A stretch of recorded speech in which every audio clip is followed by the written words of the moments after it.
Nice turnout. Appreciate you coming to pay tribute to Jerry Douglas Shepard. For those that don't know me, my name's Todd, and that's my dad. I want to encourage everyone to know that what we're really here for today is more of a celebration rather than a sad time, to honor the life of our father. I want you to think of this not so much as your loss or our loss, but as a time to reflect on the good times. Times we enjoyed together, the best of what he had, and the best of what he's left behind to grow. When I was first asked to speak, I got to tell you, I was pretty nervous. I'm still pretty nervous. I was kind of unsure what to say, and pretty scared. So what I did is I wanted to look for some inspiration, and I found it. I found it in a proverb that goes, "A word in season, how good it is." And what's that mean? What it means is that the right word said to the right person at the right time can totally change the life of that person. I think my job here today is to hopefully provide that word for some of you, and perhaps you'll walk out of this place with a bump in your step and a smile on your face, and embracing the memories that my father touched in your life, and positive. So where do we begin? I mean, let's face it, he lived over 80 years, and he played a lot of roles in his life. He was a social worker, an insurance agent, a deputy, a baseball coach, baseball player. In fact, I don't know if you know this or not, but he coached baseball. He coached 3 undefeated teams. That's like 45 games without a loss. And I was privileged to actually play on one of those teams. Dad loved to win. And I remember that when we all lined up as kids on his baseball team, he looked at us and he said, "Kids, I'm here to win. And if you don't share that dream, then what I'm going to do is I'm going to leave the bats and the balls, and you can play worker instead of playing baseball. But if you do want that dream, then join with me and we're going to win." So we all made that decision, and we decided to go ahead and play. So we practiced, and we all got our positions, and then Dad he used his skills and his experience as a semi-pro baseball player to teach us the skills that he learned. And he used a few others too. He taught us about the important things, like how to put a little bit of mud underneath our eyes so that so the sun wouldn't reflect in your eyes, but I think it was really there just to psych out the other team. And then he shared with us some of the memories that he had with his old teammates, that a couple of the guys would chew black licorice because they didn't like the flavor of tobacco. So picture, if you will, this group of 12-year-old kids, all with mud on our face, chewing and spitting black goo. Well, it's not a wonder that he led the 1976 Carson Bigfoots to victory with an undefeated championship season. You know, Dad did love baseball, and he was very good at it. And he even became the second 4-year baseball letterman in the entire history of Lewis and Clark College. Both Jay and Aaron inherited his baseball talent. And I know that he often expressed how extremely proud he was of your accomplishments on the field and off the field as well. But I think as much as he loved playing and coaching baseball, he also loved watching baseball. And he loved to watch his beloved Chicago Cubs play, sitting in his lounge chair. I don't know, maybe he just loved to fall asleep watching baseball. That's what I remember.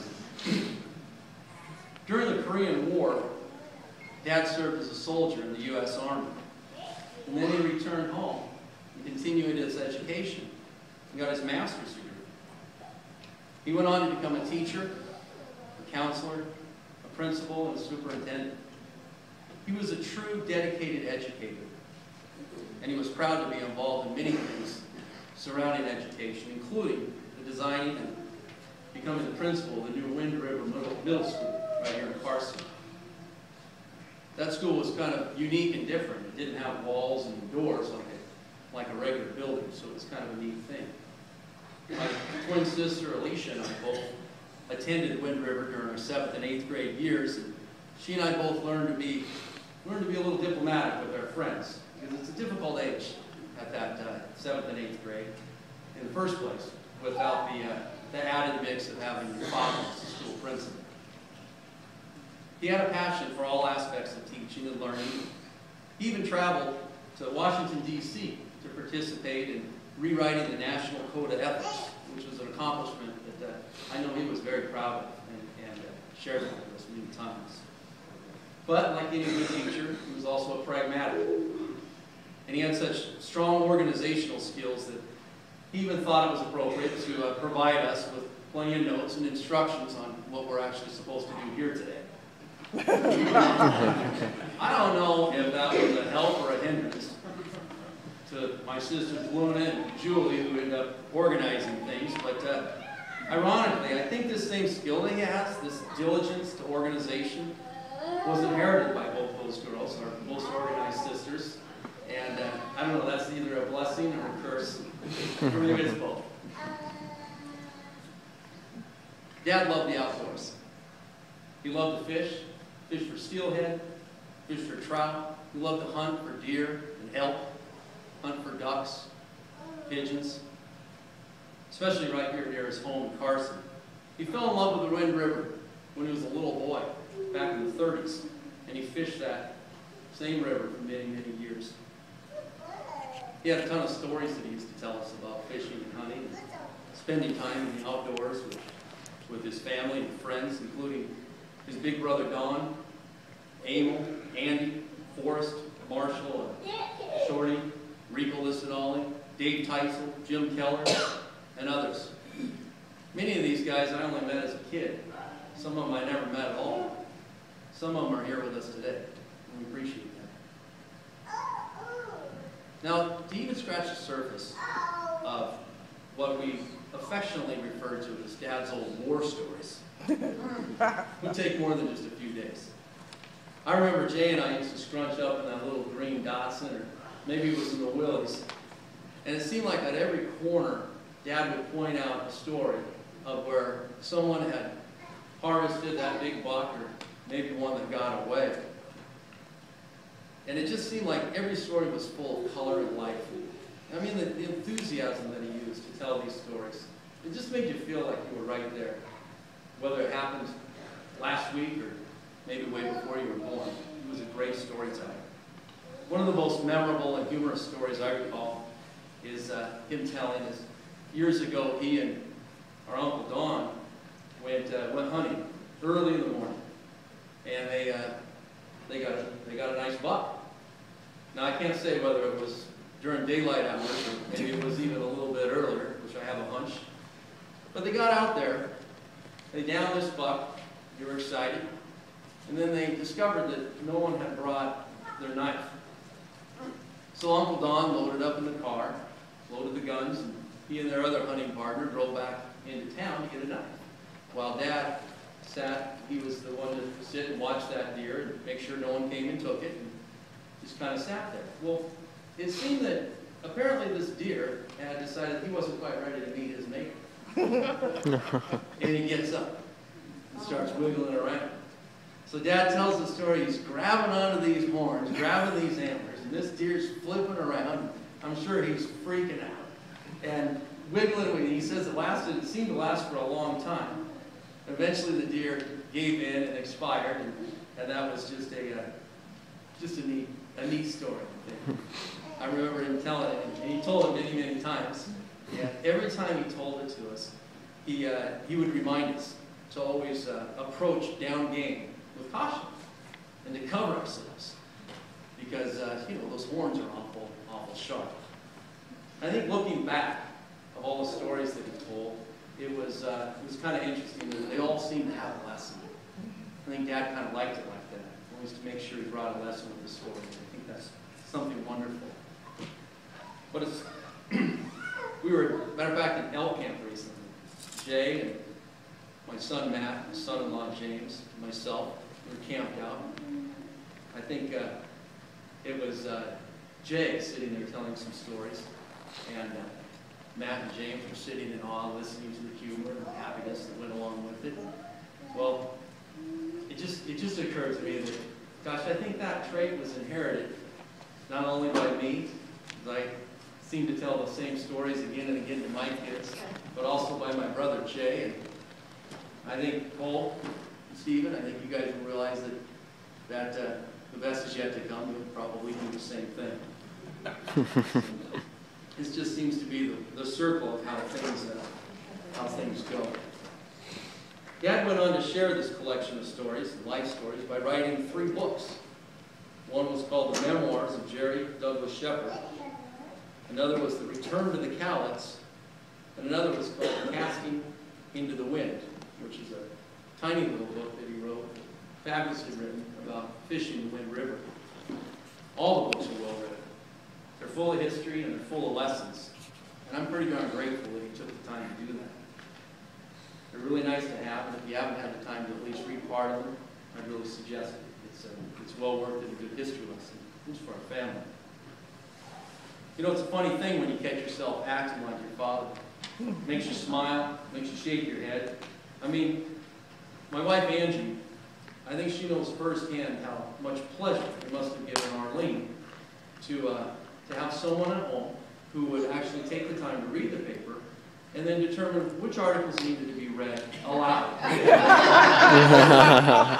And to know what exactly was the best advertisement that Weimar had going that day.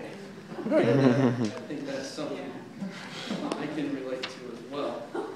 But on that note, Arlene, I would like to acknowledge your 35-year marriage to our father.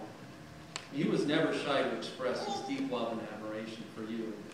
You are truly a blessing to our family. We love you. Now, I think it would be an understatement to say that my dad was a salesman. I think I have to say that my dad was the salesman. And that's a big thing for me to say as a career salesman myself, but I just am in awe of his power and his strength and his passion for making that next big deal. But I think there's one person in our family that shares that passion and that excitement for making the big deal with Dad, and that's my sister Eileen. I mean, those two have done more horse trades, more odd big deals where they landed on their 2 feet. It's just. One time, Dad put together a list of all the cars he liked to buy and sell cars. He put this big list together and he showed it to me. It was remarkable. I mean, it was huge. So many of them in his whole lifetime. And many of them were brand new cars. And I thought that was interesting. He told me a story one time. He said, you know, son, I remember that he, years ago, had a car failure. Car broke down, left his family in a pinch. And he vowed that from that day forward, he would always have a brand new car in the driveway. And as far as I know, I think he kept that vow. Always wanted to make sure his family was protected in that way. Jerry Shepard played many, many roles in his life. But the most valued roles involved his family and his friend. He was a lifetime friend to so many. He was a loving husband, a brother to Mary Jane, and a good son. He was an uncle, a father, a grandfather, a great-grandfather.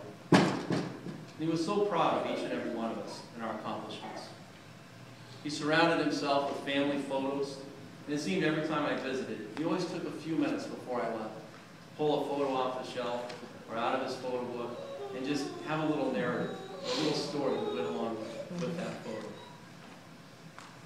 So was his life perfect? No, of course it wasn't.